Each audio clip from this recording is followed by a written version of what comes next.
Teddy, shades of Tuesday night, but slightly better outcome. Yep. Obviously, going 2-1 down in a game, you're delighted to get back and get it back to 2-2. But 1-0 up, controlling the game.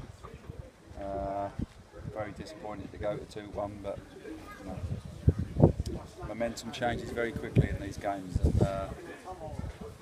we're disappointed for that reason, but delighted really to end up getting a point.